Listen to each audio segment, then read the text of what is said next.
Hey y'all. All right. So we are here for video 3, which is the start of the left sleeve. It is a mirror of the right sleeve. It's just we're now going to extend stitches and we're going to leave some unworked. So we bound off 25. Now, your number is going to be different based on the size that you're making following the pattern. And again, I'm making a child size cardigan so that my daughter will stop stealing mine. So I'm going to mark where I'm going to stop before we even get started, because once you are in the groove, who wants to really stop? So one. All right. And if you want to double check, I would literally just fold it like so.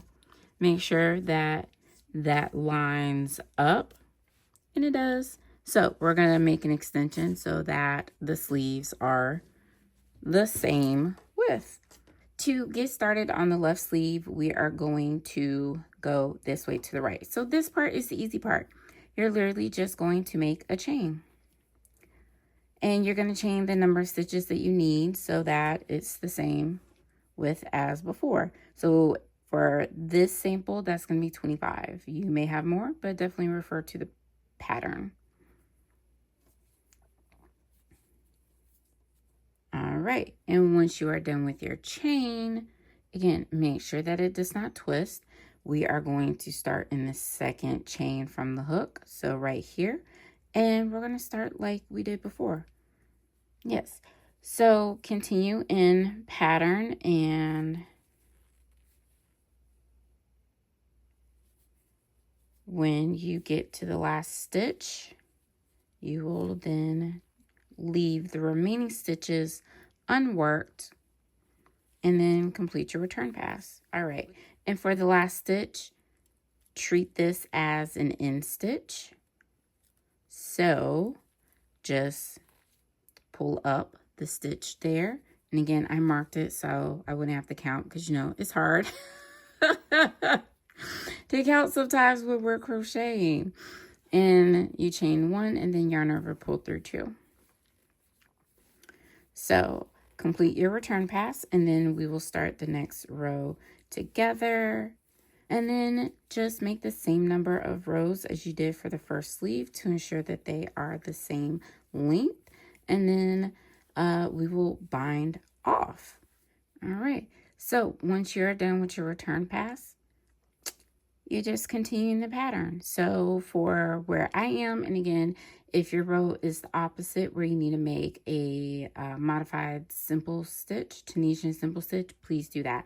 And so that's what continuing pattern means, is that you continue to repeat the previously established rows so that the pattern is consistent. We are not doing anything special across the sleeves or the back. The fun comes when we get to the front. And it's a little fun for the skirt, because we will need to increase that very first round. Complete your second row of the sleeve, and then we'll start the third row together, and then I will let you get back to crocheting. So you could pause the video at that point, and then we'll come back together to do the bind off. Easy peasy, lemon squeezy, right? Isn't this such a relaxing stitch?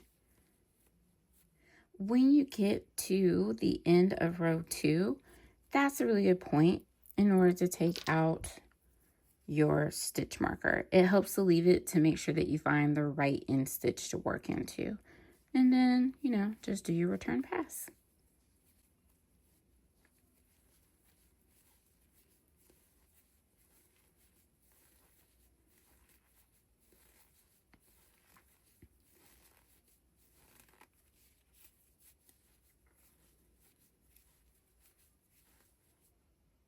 All right, so we have established a pattern, and look at how this stitch continues.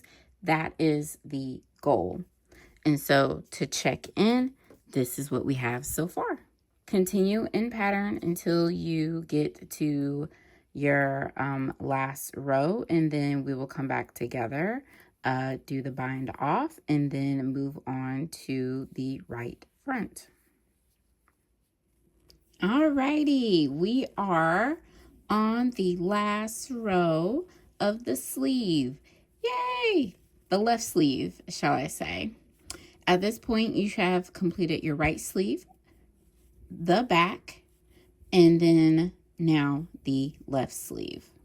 All right, so let's take a look at our progress.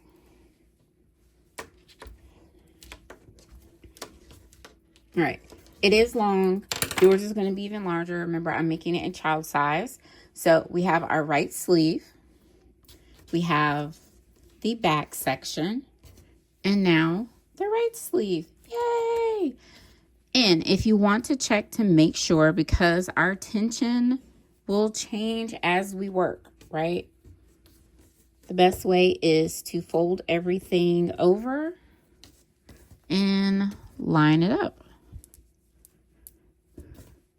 It should be really close. If there's slight differences, that is a reflection of your tension changing. So like here, there is a slight difference, but I've counted and counted and counted, and I have the exact same number of rows. Now, if it is a notable difference, like more than one row and you have the same number, I would suggest that you add 1 or 2 rows to catch up. Like if your second sleeve had the same number and you're way down here, you definitely need to add, because blocking will not fix this. All right, so that this video isn't any longer than it has to be, we're now gonna bind off. This is one of the few times in which we bind off for this entire project. So chain 1, that counts like closing off this one, and then work under the leaning vertical bar and that top chain, and slip stitch. Insert your hook into the next vertical bar, pull through the bar and the loop on your hook to slip stitch, and just continue all the way to the end and then bind off. And that completes your left sleeve. In the next video, we will be starting the right front. Keep stitching. I'll see you in the next video.